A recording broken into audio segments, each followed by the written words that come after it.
धनंजय मुंडेंनी माझ्या हत्येची सुपारी दिल्याचा गंभीर आरोप मनोज जरांगे पाटील यांनी केला। तर माझ्या हत्येबाबत कांचन नावाच्या व्यक्तीसोबत धनंजय मुंडेंनी 20 मिनिटं चर्चा केल्याचा दावा त्यांनी केलाय। तर 2.5 कोटींची डील झाल्याचाही दावा जरांगेंनी केला। मनोज जरांगे यांना जीवे मारण्याचा कट रचणारे आरोपी दादा गरड याचा कबुली देतानाचा व्हिडिओ समोर आलाय। डुकरासारखे काळकुटे यांना धरून नेतो असं धनंजय मुंडे यांनी म्हटल्याची कबुली दादा गरड यांनी जरांगे यांच्या सहकाऱ्यांकडे दिली या व्हिडिओतनं। तर आणखी व्हिडिओ देखील असल्याचा दावा त्यांनी केलाय। वंजारींना कलंक लावणारा नासक्या असल्याचं म्हणत जरांगेंनी धनंजय मुंडेंवरती टीका केली। धनंजय मुंडेंनी मला खेटायला नको होतं, तुम्हाला नाक घासायला लावेन हे लक्षात ठेवा असं आव्हान जरांगेंनी धनंजय मुंडेंना दिलं। ज्याला काही अर्थ नाही असे आरोप माझ्यावरती करण्यात आल्याचं वक्तव्य धनंजय मुंडेंनी केलं। तर या प्रकरणाची सीबीआय चौकशी करण्याची मागणी त्यांनी केली आहे। तर माझ्यासह जरांगेंची नार्को टेस्ट करण्याची मागणी मुंडेंनी केली। तर नार्को टेस्ट करण्यासाठी मी तयार असल्याचं प्रत्युत्तर जरांगेंनी धनंजय मुंडेंना दिलंय। तर नार्को टेस्टसाठी सर्वात आधी माझा अर्ज जाणार असल्याचं त्यांनी म्हटलंय। तर धनंजय मुंडेंचं असं वागणं नियतीला मान्य नसल्याचं ते म्हणाले। मनोज जरांगे पाटील यांना संरक्षण देण्याची मागणी ओबीसी नेते लक्ष्मण हाकेंनी केली आहे। माझ्यावरील हल्ल्यावरनं त्यांनी आरोप केले होते, मी तसं म्हणणार नसल्याचं म्हणत त्यांनी जरांगेंना टोला लगावला। पार्थ पवारांवर गुन्हा दाखल होण्याची शक्यता आहे। न्यूज 18 लोकमतला विश्वसनीय सूत्रांकडून तशी माहिती मिळाली आहे। उपमुख्यमंत्री अजित पवारांचे पुत्र अडचणीत आलेल्या जमीन व्यवहारामध्ये तिघांवरती गुन्हे दाखल झालेत। त्यातील शीतल तेजवानीचा आता बावधन पोलिसांकडून शोध सुरू आहे। जमीन व्यवहारासाठी वापरण्यात आलेल्या पत्त्यावरील ऑफिसला टाळं असल्याचं समोर आलंय। मुंढवा जमीन प्रकरणात गुन्हा दाखल झालेले दिग्विजय पाटील हे पुण्यातील रोहन गरिमा सोसायटीत राहतात। गुन्हा दाखल झाल्यानंतर दिग्विजय पाटील यांच्यावरती काय कारवाई होणार हा प्रश्न विचारला जातोय। विशेष म्हणजे आमेडा कंपनीत पार्थ पवार यांची 99% भागीदारी आणि दिग्विजय फक्त 1% भागीदार आहेत।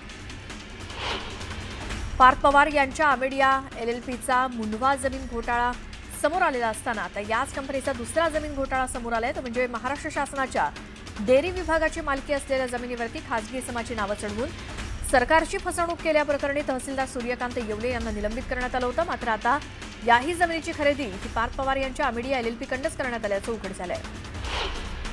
चौकशी होईपर्यंत अजित पवारांनी पदापासून दूर व्हावं, नैतिकदृष्ट्या अजित पवारांनी राजीनामा द्यावा अशी मागणी अंबादास दानवेंनी केली। शहाण्याला शब्दाचा मार हे अजित पवारांना माहीत असावं असं दानवे म्हणाले। कंपनीमध्ये पार्थ पवारांचं 99% शेअर, मात्र त्यांच्यावरती गुन्हा दाखल करण्यात आलेला नाही। जमीन घोटाळ्याचे 2012 पासूनचे पेपर माझ्याकडे आहेत।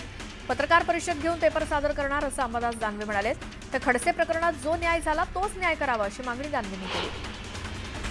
काँग्रेस नेते विजय वडेट्टीवारांनी पार्थ पवार प्रकरणावरून सरकारवरती टीका केली। महायुतीचं सरकार म्हणजे चोर चोर मोसेरे भाई अशी स्थिती असून मूळ आरोपीला वाचवण्याचा प्रयत्न दिसतोय असा आरोप वडेट्टीवारांनी केला।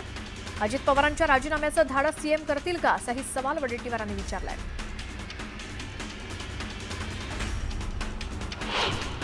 तर जमीन व्यवहार अजित पवारांना माहिती नसेल का असा प्रश्न विजय वडेट्टीवारांनी उपस्थित केला।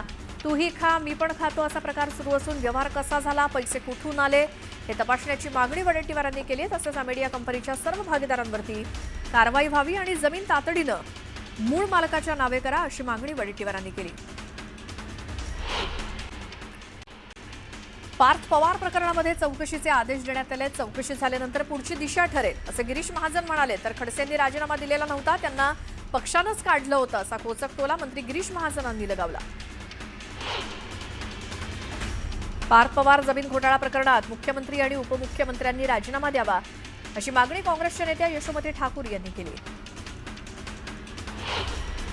हिंगोलीच्या डोंगरकडा गावात उद्धव ठाकरेंचं आगमन झालंय। यावेळी महिलांनी औक्षण करत उद्धव ठाकरेंचं जोरदार स्वागत केलं। शेतकऱ्यांचं एका पावसात सगळं काही वाहून गेले, तातडीनं कर्जमाफी देण्याची मागणी उद्धव ठाकरेंनी केली। काही ठिकाणी तर अद्याप पंचनामे सुद्धा झाले नसल्याचं त्यांनी म्हटलं। तर नुकसानग्रस्त शेतकऱ्यांना एकरी 50,000 रुपये देण्याची मागणी त्यांनी केली। सरकारनं पॅकेज घोटाळा केल्याचा आरोप उद्धव ठाकरेंनी केलाय। न्याय मागितला तर टोमणे मारतात म्हणतात। मुख्यमंत्री फडणवीसांच्या वक्तव्यावरून उद्धव ठाकरेंनी हा पलटवार केलाय। तर माझा पक्ष चोरला, माझं चिन्ह चोरलं, पण आमची माणसं जागेवर असल्याचं ते म्हणाले। अतिवृष्टी आणि बाजारभाव नसल्यामुळे शेतकरी अडचणीत असल्याचं वक्तव्य कृषी मंत्री दत्तात्रय भरणेंनी केलं, तर अडचणीत असलेल्या शेतकऱ्यांना उभं करण्यासाठी सरकारनं मदत केल्याचं त्यांनी सांगितलं.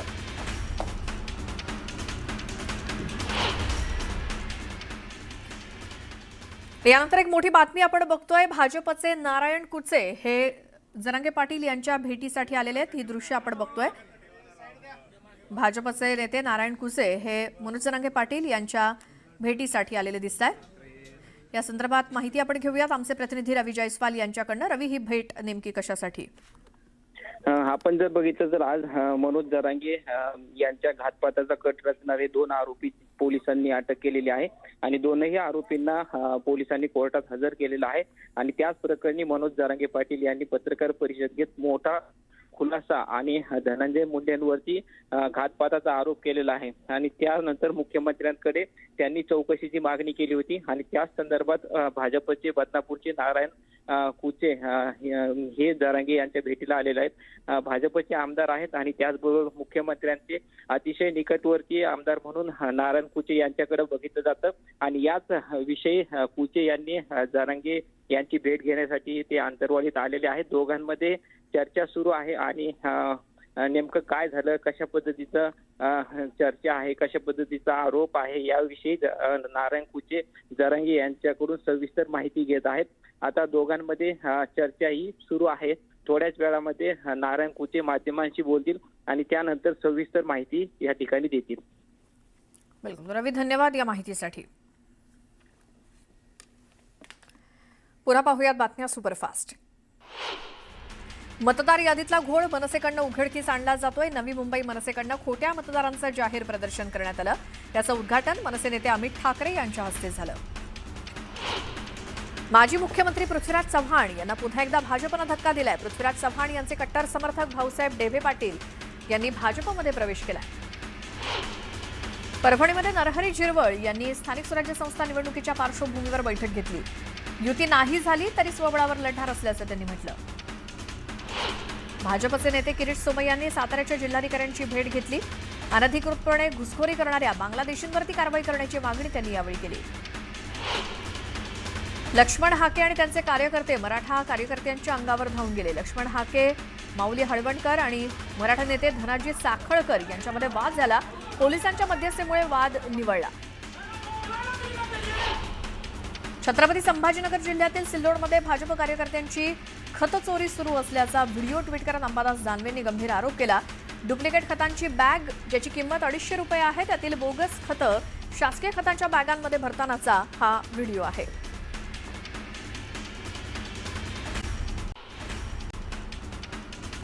वंदे मातरम 150 वर्ष स्मृती सोहळ्याचा कार्यक्रम जळगाव जिल्ह्यात भारतीय जनता पार्टीतर्फे आयोजित करण्यात आला होता आणि या कार्यक्रमात मंत्री गिरीश महाजन, मंत्री संजय सावकारे उपस्थित होते. यावेळी त्यांनी वंदे मातरम गीताचं सामूहिक पठण केलं. वाशिम जिल्ह्यातील काँग्रेस कार्यकर्ते आणि पदाधिकाऱ्यांच्या आढावा बैठकीचं आयोजन करण्यात आलं होतं. या बैठकीत इच्छुकांच्या मुलाखती घेण्यात आल्या. दरम्यान यावेळी महाविकास आघाडीची सत्ता येईल असा दावा आमदार अमित झणक यांनी केलाय. पालकमंत्री नितेश राणे यांनी संजू परब यांच्यावर टीका करताना मी ज्यांना नगराध्यक्ष बनवलं तेच मला आव्हान देत आहेत अशी टीका केली. या टीकेला संजू परब यांनी प्रत्युत्तर दिलं. नारायण राणे, रवींद्र चव्हाण यांच्यामुळे मी नगराध्यक्ष झालो, बाकी कोणाचाही संबंध नाही असं संजू परब म्हणाले. मंत्री गिरीश महाजनांनी भूखंड लाटल्याचा आरोप माजी खासदार उन्मेष पाटील यांनी केलाय. बीएचआरसह इतर माध्यमातून भूखंड लाटल्याचा आरोप त्यांनी केला. मुंबई महानगरपालिका निवडणुकीचा कार्यक्रम अद्याप जाहीर झालेला नसतानाही काँग्रेस पक्षाकडे उमेदवारीसाठी इच्छुकांनी गर्दी केली आहे. इच्छुकांकडून काँग्रेसनं अर्ज मागवले असून आतापर्यंत 1150 पेक्षा अधिक अर्ज आलेत. लवकरच महापालिकेसाठी आरक्षण सोडत जाहीर होणार असल्यामुळे अर्जाला मुदतवाढ दिली जाणार आहे असं मुंबई काँग्रेसचे प्रवक्ते सुरेशचंद्र राजहंस यांनी सांगितलं. उपमुख्यमंत्री अजित पवार यांचे पुत्र पार्थ पवार यांनी पुण्यातील कोरेगाव येथील 1800 कोटी रुपयांची जमीन फक्त 300 कोटी रुपयांना विकत घेतल्याचं समोर आलंय. आता पार्थ पवारांनाही क्लीन चिट मिळणार, ते जमीन मिळवतील आणि तुम्ही असेच बसा असा टोला उद्धव ठाकरेंनी लगावला. घोटाळ्याची माहिती बाहेर आली आहे. या प्रकरणी देवेंद्र फडणवीस यांनी चौकशी लावली आहे. चौकशीमध्ये योग्य ती गोष्ट पुढे येईल, त्यानंतर त्यांच्यावरती बोलणं योग्य होईल. अपुऱ्या माहितीवरती बोलणं योग्य होणार नाही असं जयंत पाटील म्हणाले. पुण्याच्या उरुळी कांचन परिसरात पोलिसांनी अवैध दारू वाहतूक करणाऱ्यांवरती कारवाई केली. 2 वाहनांवरती छापा टाकून 11 लाखांचा मुद्देमाल जप्त करण्यात आलाय. सरकारमध्ये समतोल नसल्याचा आरोप नरेंद्र पाटील यांनी केलाय. तर पोर्टल बंद पडल्यामुळे 15,000 तरुणांना लाभ घेता आला नसल्याचं त्यांनी म्हटलंय. मनोज जरांगेंनी आरोपींचं संभाषण पत्रकार परिषदेत ऐकवलं. आरोपी अमोल खुणे आणि दादा गरुड यांच्यातील संभाषणाची क्लिप त्यांनी ऐकवली. तर धनंजय मुंडेंनी 3 वेळा पैसे देण्यासाठी लांबवल्याचा आरोप त्यांनी केला.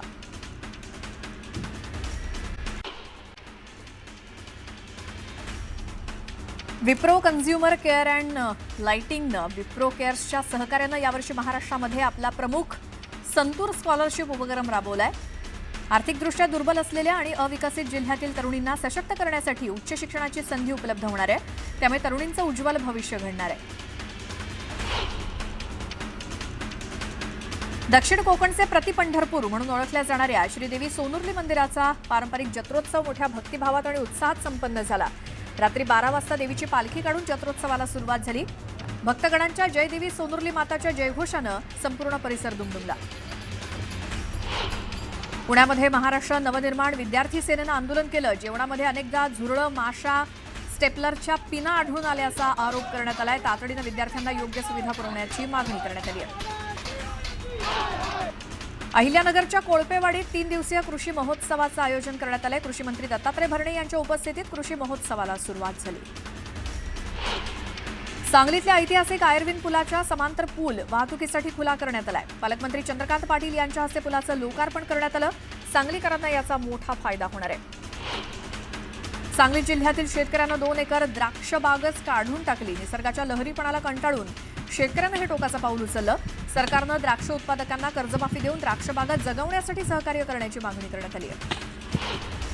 राज्य सरकारकडनं नानाजी देशमुख कृषी संजीवनी प्रकल्पाचा दुसरा टप्पा राबवण्यात येणार आहे. यात जळगाव जिल्ह्यातील 319 गावांचा समावेश आहे. शेतकरी गटांना 20 लाखांपर्यंतचं अनुदान दिलं जाणार आहे. मुंबई पुणे एक्सप्रेसवेवर मोठ्या प्रमाणात वाहतूक कोंडी झाली आहे. त्यामुळे वाहनधारकांना नाहक त्रास सहन करावा लागतोय. पोलिसांकडून वाहतूक कोंडी दूर करण्याचे प्रयत्न सुरू आहेत.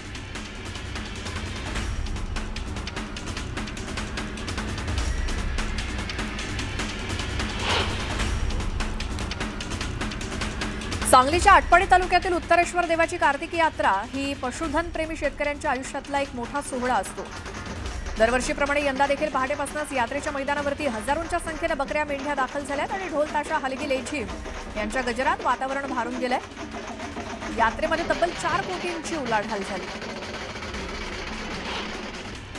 कराडच्या वाठारमध्ये वंदे मातरम गीताचं सामूहिक गायन करण्यात आलं. यावेळी भाजपचे जिल्हाध्यक्ष आमदार अतुल भोसले, आमदार मनोज घोरपडे, विक्रम पावसकर उपस्थित होते. दरम्यान स्वदेशी साहित्य वापरण्याची शपथ यावेळी घेण्यात आली.